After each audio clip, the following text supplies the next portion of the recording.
So, John, after 3 weeks of episodes, we got to the end of our parables series. Do you ever want to look at a parable again? I do. Me too. Absolutely. I've had a fresh energy for the parables and really thoroughly enjoyed our conversations. I mean, I hope our listeners did, and I know we've had some really lovely and encouraging feedback, which is fabulous. But just taking your time, slowing that stuff down, not reducing those magnificent parables of Jesus to sort of soundbite theology, and actually letting them breathe a little bit, letting them speak.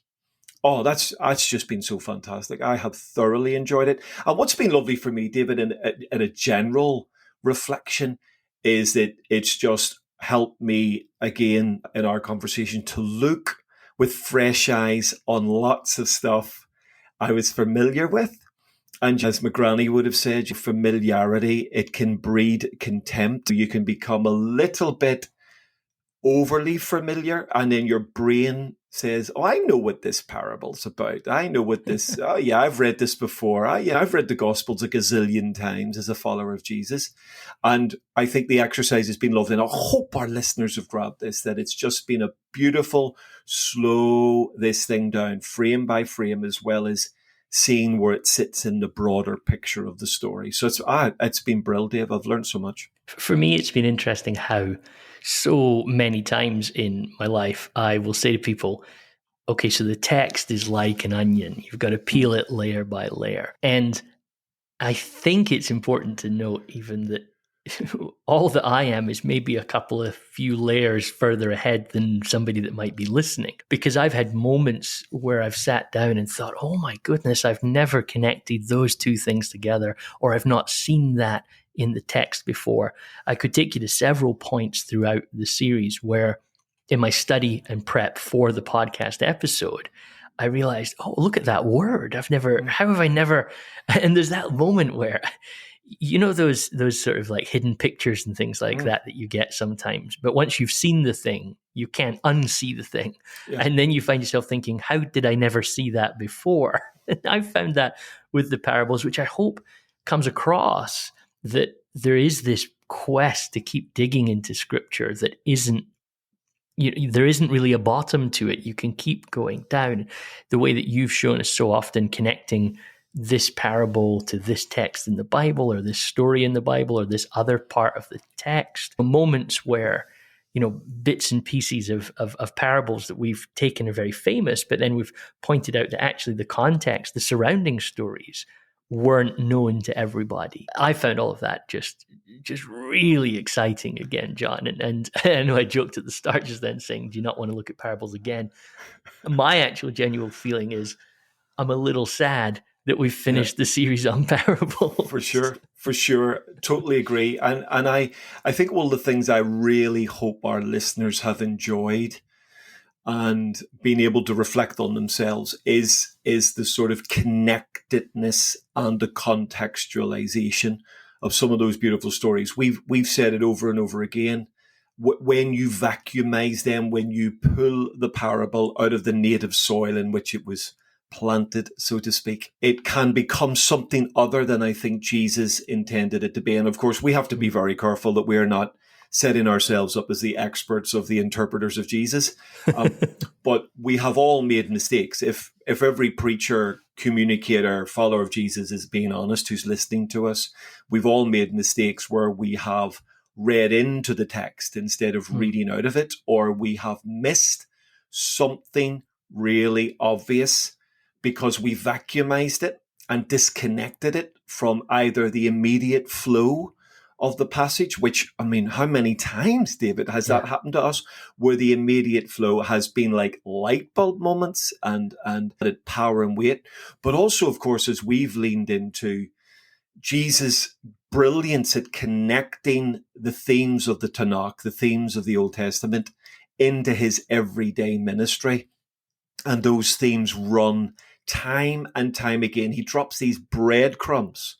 And if you're searching, if you're looking, if your ears are open to hear, or as we reflected once, your eyes are open to hear. if you've got your sort of antenna on, you're spotting the breadcrumb. You go, wow, hold on, I didn't see that before, and then Yes. suddenly you're into another layer of these magnificent ideas. So I hope that's been a blessing to the listeners. And even like the little things, like I was laughing as I was working through some of the edits. I was laughing at how there's these moments of the Good Samaritan, right? And then we notice he's never called good in the whole parable.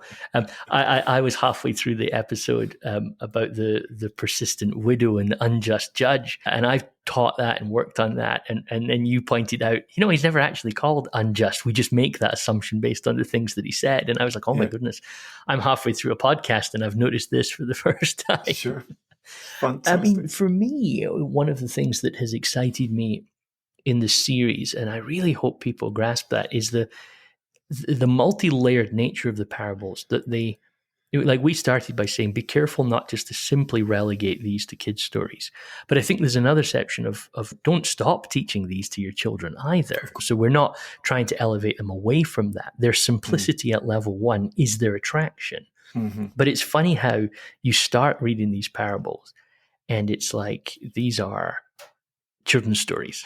By the end of a 3-week series on the parables, I wonder how many of our people would sit back and say, I kind of understand why Jesus got himself killed now, because some of these parables are deeply controversial. Profoundly controversial.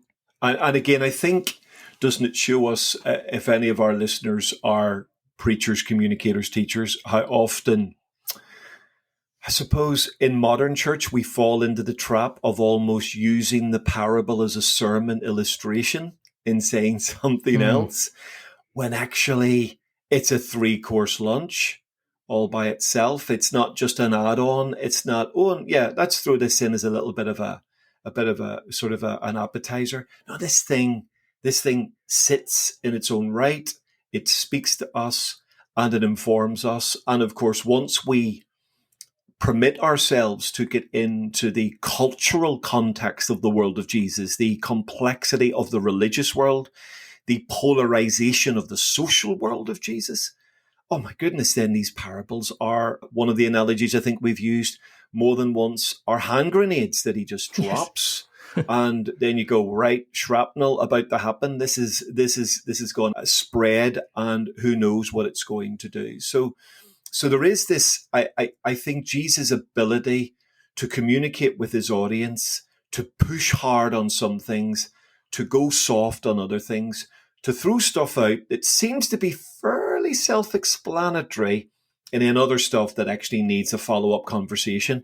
His genius at being able to move around that and navigate that in the genre of the parables is stunning, because it doesn't feel to me like there's one template for the parables.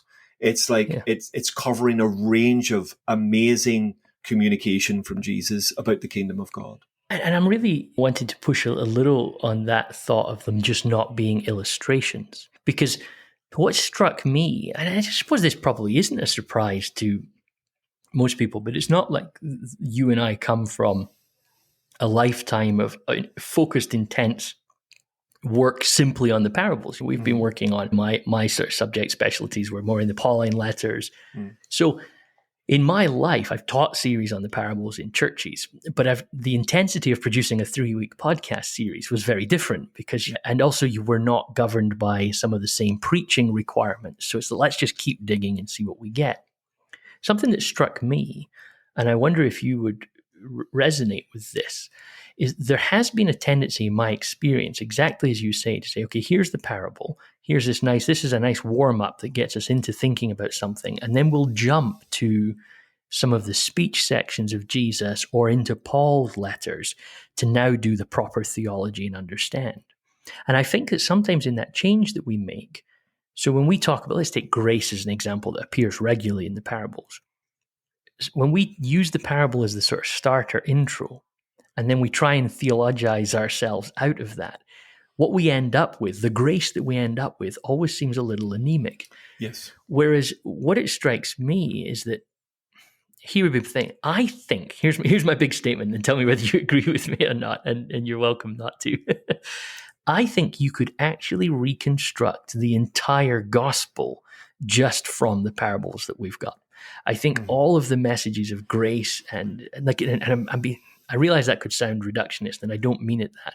But if all you had was a book with just the parables in it, I think you've got enough data there, if you're really willing to struggle with it, to find all of the glory of the gospel, of its grace, of its freedom, of its restoration, its reconciliation. And I've not often encountered people really pushing that message. It's more what you were saying, this kind of illustration until we get onto the real thing. But actually, I think if you did stick with the parables, and again, really cautiously saying that because I don't want people to say don't read anything else. That's not what I'm saying.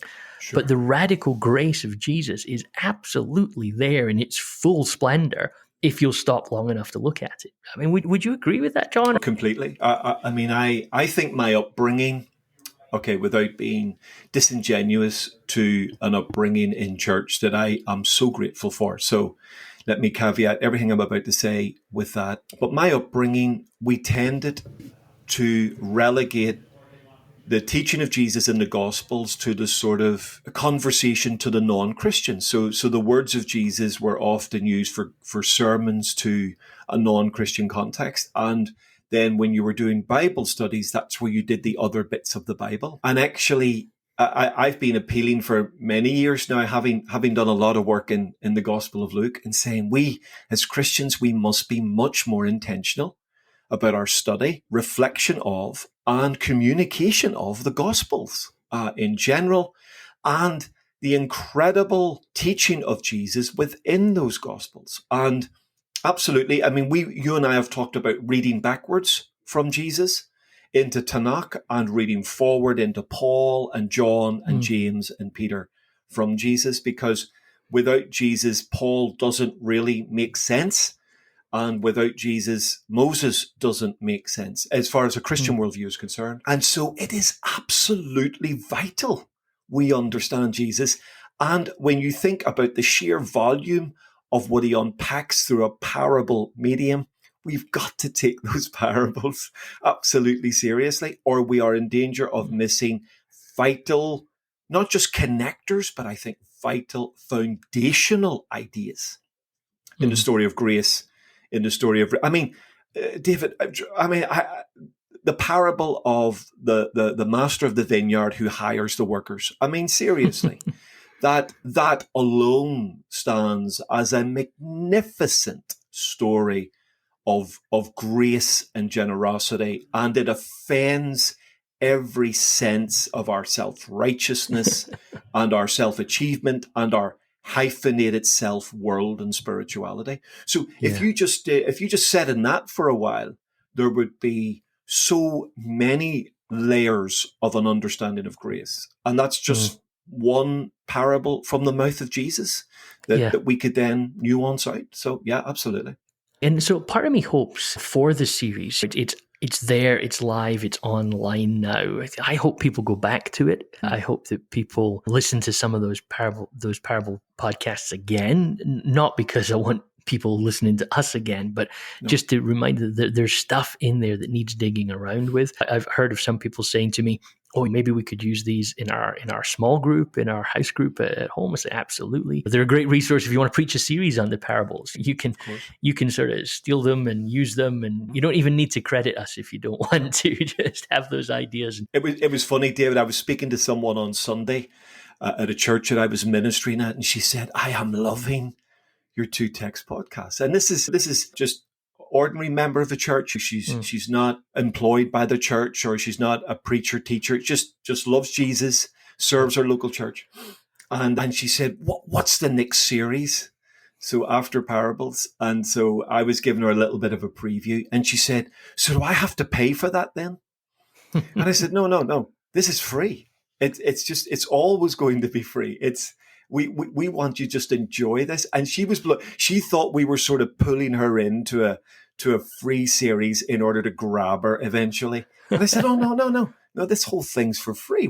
We've been blessed. We've been made rich by a fantastic opportunities that we have. We want to give all this stuff away, and we don't mind if you give it away either. So she was thrilled. She was pumped because the next series is free. And so two things from two texts. I do think, I just want to say thank you to everybody who has got involved, listened, and shared this. Like the numbers, John, when I look at our podcasting hosting company telling us that we were in the top 10% of their released podcasts in our release month, and we only released at the end of the month. It looks like we'd be very close to top 5. We were appearing in a few religion and spirituality charts in that opening week, which was just amazing. And I mean, for me, I always thought it'd be nice if people listened. I didn't expect thousands of people listening in so quickly. And so I think from both of us, it's just a big thanks to everybody who has shared this widely via all sorts of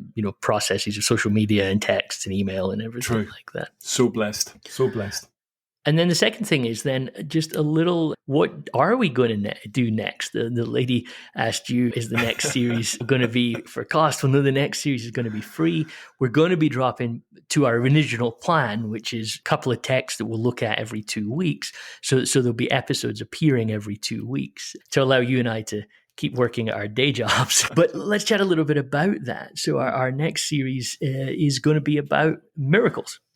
So excited about that. Yeah, absolutely. Parables to miracles. And of course, I think one of the things I'm loving about the second series is it remains profoundly Jesus-centric.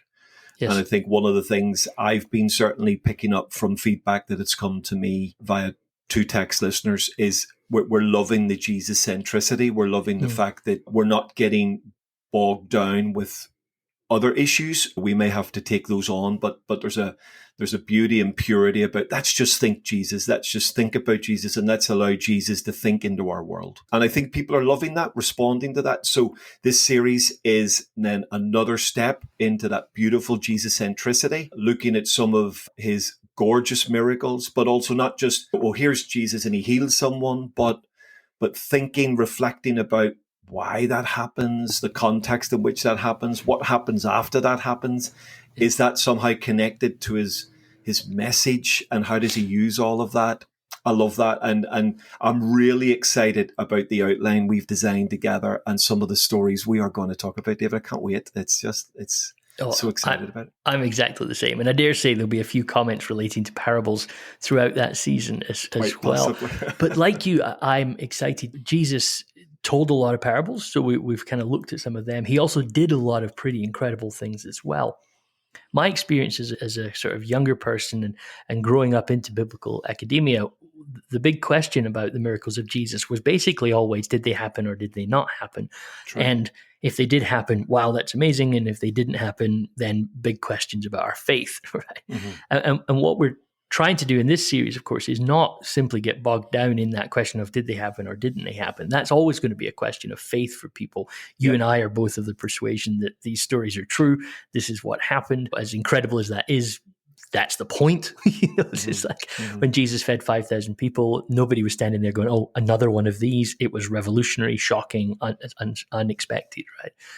But what the gospel writers are often doing is they're showing us these stories, not simply to say, wow, look, Jesus did amazing things, but there's an underlying, like there was for the parables, there's layers of depth here, of lessons, of practical applications for us today about what it means for Jesus to do this sort of thing. Yeah. And I'm really excited about digging into some of that and having hopefully our listeners go, wow, that miracle story now has immense application for me to think about in my journey of faith and spirituality today.